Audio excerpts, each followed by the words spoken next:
नमस्कार दोस्तों, मैं आप सभी का एक बार फिर से स्वागत करता हूं पुनः आपके अपने YouTube चैनल यशस्वी योद्धा के ऑनलाइन प्लेटफॉर्म पर। उम्मीद करता हूं आप लोग बिल्कुल ज़बरदस्त और बेहतरीन होंगे। दोस्तों, आज हम लोग देखने जा रहे हैं रीजनिंग के प्रश्नों को, जो कि बहुत ही महत्वपूर्ण है आप लोगों की परीक्षाओं के दृष्टिकोण से। तो मेरे प्यारे विद्यार्थी, चलिए आप सबका स्वागत करते हैं। चाहे आप SSC GD की तैयारी कर रहे हैं, चाहे आप रेलवे ग्रुप D की कर रहे हैं, चाहे NTPC की कर रहे हैं, किसी भी भर्ती परीक्षाओं की तैयारी कर रहे हैं, तो ये वीडियो आपके लिए है। तो चलिए, आप सबका पहला प्रश्न आपकी स्क्रीन के सामने है दोस्तों। पंजा, बिल्ली, खुर। तो मैं आपको बताना चाहूँगा, जो पंजा होता है ये बिल्ली के होता है, तो खुर किसके होता है? कि शेर के, कि हाथी के, कि घोड़ा या मेमना? तो इसका करेक्ट आंसर हो जाएगा मेरे भाई घोड़ा।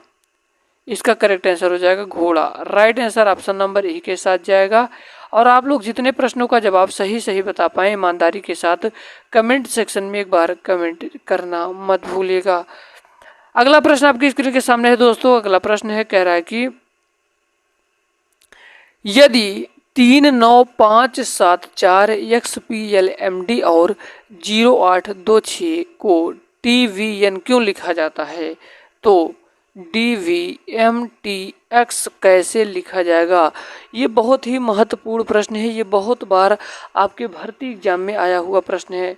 मेरे भाई, बड़े ध्यान पूर्वक, बड़े आराम से इन प्रश्नों को हम सभी को करना है, क्योंकि ये सारे प्रश्न आप यकीन मानिए आपके परीक्षाओं के लिए रामबाण हैं। तो मैं आप सभी को बताना चाहूँगा कि जैसे XPLMD को क्या लिखा गया है? 3, 9, 5, 7 और 4। तो यहाँ पर इसका मान दिया गया है। D को 4, M को 7, L को क्या दिया है? 5 और P को 9 और X को 3 दिया गया है। उसी प्रकार से मेरे भाई, उसी प्रकार से यहाँ पर आपको TVNQ जो है, ये TVNQ है। इस यहाँ पर T को 0 और B को 8 और N को 2 और Q को 6 माना गया है। चलिए हम आप सभी को आगे बताते हैं। यहाँ पर देखिए दोस्तों, ये प्रश्न जो है बहुत ही महत्वपूर्ण है। इसी प्रकार से हमको DBMTX का निकालना है। तो यहाँ पर D का क्या दिया है? D का यहाँ पर दिया है 4, तो हम 4 आगे लिख लेंगे। और हम ढूंढेंगे B का क्या है, तो B का देखो यहाँ पर 8 है, तो 8 हम लिख लेंगे। उसके बाद क्या होगा? N का हमें ढूंढना है। यहाँ पर M है, M का क्या ढूंढना है? M का क्या है? 7, यहाँ पर 7 लिख लेंगे। उसके बाद T का क्या दिया गया है? T का दिया गया है 0, T का दिया गया है 0। उसके बाद यहीं से समझ में आता है कि हमारा आंसर क्या हो जाएगा? यही वाला आंसर होगा। इसका मतलब राइट आंसर हो जाएगा ऑप्शन नंबर D वाला। उम्मीद करता हूँ मेरे भाई आपको ये वाला प्रश्न बहुत ही बेहतरीन ढंग से, बहुत ही आसानी से समझ में होगा। आपका अगला प्रश्न आपकी स्क्रीन के सामने है। आपका 3 नंबर का प्रश्न जस्ट आपकी स्क्रीन के सामने है। आप लोग कमेंट में अपना आंसर बताइए। 3 नंबर का प्रश्न है कि जानवर, जेब्रा और गैंडा, इन तीनों कैसे संबंधित हैं? मैं आपको बताना चाहूँगा। जो जानवर है, जानवर के अंदर ही कौन आता है? जानवर के अंदर ही जेब्रा आएगा, जेब्रा और गैंडा। तो यानी कि दोस्तों, मैं आपको बनाना चाहूँगा, ये वेन डायग्राम का प्रश्न है, जो कि बहुत ही महत्वपूर्ण है। जानवर, जेब्रा, गैंडा, वेन डायग्राम के ऐसे ही प्रश्न होते हैं। जानवर के अंतर्गत ही जेब्रा और गैंडा आएंगे, क्योंकि दोस्तों जेब्रा और गैंडा एक जानवर है। उम्मीद करता हूँ आपको प्रश्न समझ में आ रहा होगा। इसका राइट आंसर हो जाएगा ऑप्शन नंबर D के साथ। आपका अगला प्रश्न आपकी स्क्रीन के सामने कह रहा है कि 7, 10, 14, 19, उसके बाद क्या है आएगा? यही क्वेश्चन मार्क में पूछा है। उसके बाद 32, 7 से 10 यानी कि +3, 10 से 14 +4, 14 से 19 +5, 19 यानी कि देखो यहाँ पर 3, 4, 5, उसके बाद 6 हो जाएगा। 19, 6, यहाँ पर 25, 25 और 7, 32 बिल्कुल करेक्ट पड़ रहा है। यानी कि इसका राइट आंसर जो होगा आपका 25 इज द करेक्ट आंसर। उम्मीद करता हूँ आप सभी को मेरे हर प्रश्न आप सभी के समझ में रहा होगा। तो वीडियो को यार शेयर जरूर करना, क्योंकि एक वीडियो बनाने के लिए बहुत ही मेहनत का सामना करना पड़ता है। अगला प्रश्न है आपके सामने। और हाँ, आप सभी के कहना चाहूँगा कि अगर अभी तक आप लोगों ने हमारे टेलीग्राम ग्रुप को नहीं ज्वाइन किया है तो जाकर ज्वाइन कर लो। वहाँ पर आपको इसका PDF उपलब्ध होगा। PDF देखिएगा, यहाँ से लगा कर जाइएगा। उसके बाद कॉपी कलम निकाल कर फिर से इन प्रश्नों को कर लीजिएगा। आपको रीजनिंग में कोई समस्या नहीं आएगी। जितने प्रश्न आएंगे सब आपसे बनने लगेंगे। बस ये प्रैक्टिस 1 है, 1 नंबर 1 है प्रैक्टिस सेट। तो ऐसे ही आपको कंटिन्यू कराया जाएगा। B जो है A का भाई है, B A का भाई है। चलो ठीक है, B A का भाई है। A की माँ C है, A की माँ C है, बहुत अच्छी बात है। A की माँ C है। डी की पोती बी है, डी की जो पोती है बी है। डी मैं यहाँ पे लिख देता हूँ, डी के बाद यहाँ पर इनका कोई पिता होगा, उसके बाद ये पोती बनी होगी, ठीक है। डी के बाद क्या है, डी का कोई बेटा होगा, उसके बाद इनकी बेटी है तो इनकी पोती होगी, यानी कि डी की पोती बी है। यहाँ पर माइनस होगा भाई, बी का भाई ये है, यहाँ पर बी भाई है और ये बहन है, समझ रहे हो। बी का भाई यहाँ से पता चल रहा है क्योंकि ये पोती है, डी की पोती बी है। तो कह रहा है कि ए का पुत्र यफ है, ए का पुत्र यफ है, ये का पुत्र यफ है। अब आपसे पूछ रहा है तो बताइए यफ और डी का संबंध, यफ और डी का संबंध, तो मेरे भाई यफ और डी का संबंध क्या होगा, सुनिएगा। ये बहन है, ये भाई है, इनका बेटा यानी कि इनके जो पिता हैं, इनके जो एक जो पिता हैं, पिता के एक जो पिता है ये इनके दादा लगेंगे, पर उनके पिता पर दादा पर पोता, तो डी जो है डी का एफ पर पोता लगेगा, यानी कि right answer option number D के साथ जाएगा। आपका 6 नंबर का प्रश्न, 7 नंबर का आपकी स्क्रीन के सामने है, बताने का प्रयास करें। किन दो चिन्हों को परस्पर बदलने से नीचे दिए गए समीकरण को सही कर देता है। तो मैं आपको बताऊंगा कि इन प्रश्नों को करने के लिए आपको पहले भाग पर जाना होगा। यहाँ पर देखिए भाग और प्लस डी में है, तो पहले आपको इसी को चेंजिंग करना होगा।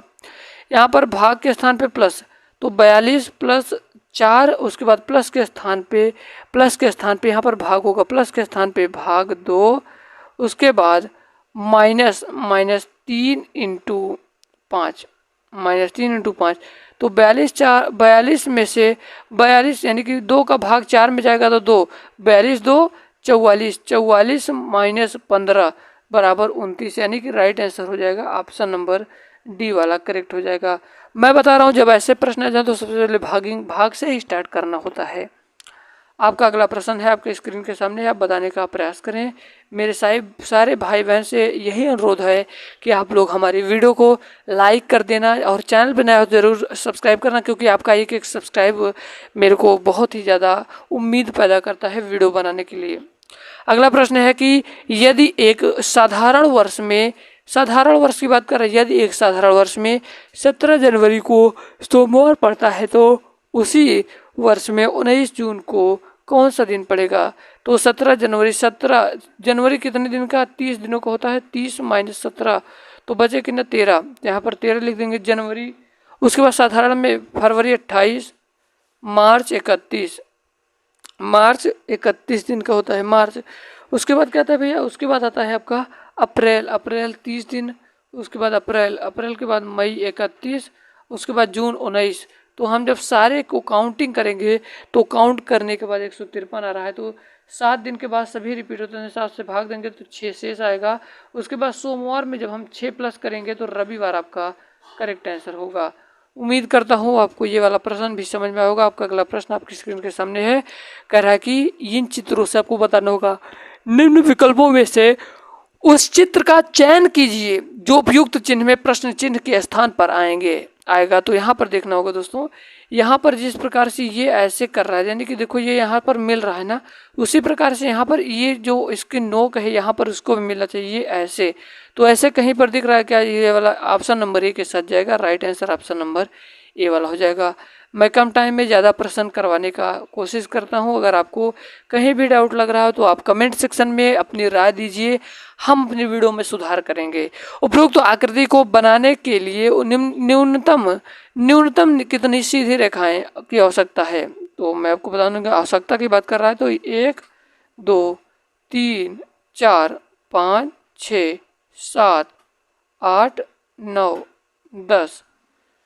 10 और कौन कौन भैया, और आपका 1 हो जाएगा। यहाँ पर देखना होगा, फिर से गिन ले रहे हैं, 1 ये हो गया, 2 3 हो गया, 4 हो गया, 5 हो गया, 6 हो गया, 1 7 हो गया, 1 8 हो गया, 9 10 11 12, यानी कि ऑल टोटल क्या हो जाएगा दोस्तों, 1 2 3 4 5 6 7, उसके बाद 8 1 9, यानी कि जो इसका करेक्ट आंसर हो जाएगा क्या हो जाएगा दोस्तों, इसका करेक्ट आंसर हो जाएगा ऑप्शन नंबर ए वाला 9।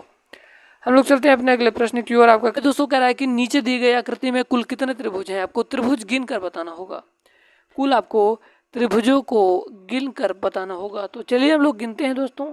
यहाँ पर देखिए, एक ये वाला हो गया त्रिभुज, एक ये, दो त्रिभुज हो गए, ठीक है।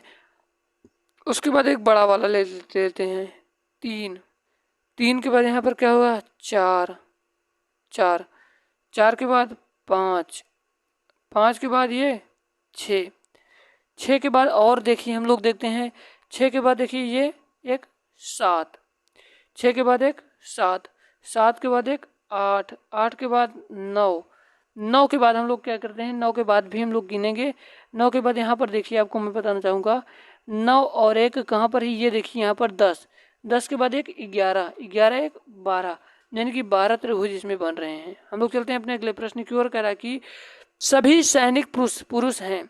आपको कथन निष्कर्ष का प्रश्न बहुत पूछा जाता है कि सभी सैनिक पुरुष हैं। तो जो सैनिक हैं क्या है, सभी जो सैनिक हैं ये सभी पुरुष हैं।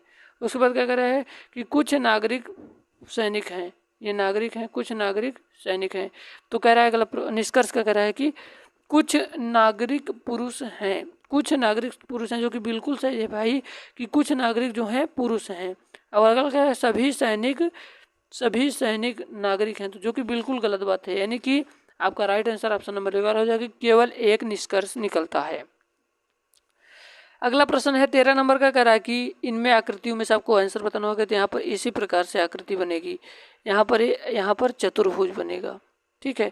ये कहाँ पर दिखाई दे रहा है, ऑप्शन नंबर बी में, तो राइट आंसर बी के साथ जाएगा। आपका अगला प्रश्न आपकी स्क्रीन के सामने है। तो मैं आपको बताना चाहूँगा, देखो यहाँ पर देखने को ये मिल रहा है कि त्रिभुज पहले बड़ा कर दिया गया है, उसके बाद गोले को छोटा। इसी प्रकार से इसमें भी क्या होगा कि छोटे वाले को पहले यहाँ पर बड़ा किया जाएगा, उसके बाद जो बड़ा वाला है यहाँ पर उसको छोटा कर दिया जाएगा, यानी कि right answer option number B के साथ जाएगा। हम लोग चलते हैं अपने लास्ट प्रश्न की ओर। लास्ट प्रश्न आपको कमेंट सेक्शन में बताना होगा, कथन निष्कर्ष का पूर्ण अनुमान का है। मिलते हैं नए वीडियो में, तब तक के लिए जय हिंद, वंदे मातरम, bye bye and take care. अपना ख्याल रखिए, खाते पीते मस्त रहिए।